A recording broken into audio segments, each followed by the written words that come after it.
Hi అండి.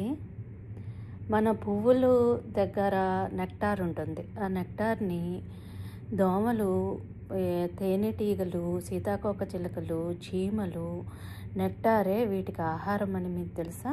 మన చుట్టూ ఉన్న పువ్వులు ఎందుకు పురుగులను ఆకర్షిస్తాయో మీకు తెలుసా? అది అంతా పాలినేషనేనండి. అందుకనే దోమలు అనేవి మనకి తేనెటీగలు ఇవన్నీ పువ్వుల కోసం అని చెప్పేసి పువ్వుల్లో ఉండే నెక్టార్ కోసం అని చెప్పేసి వస్తాయన్నమాట.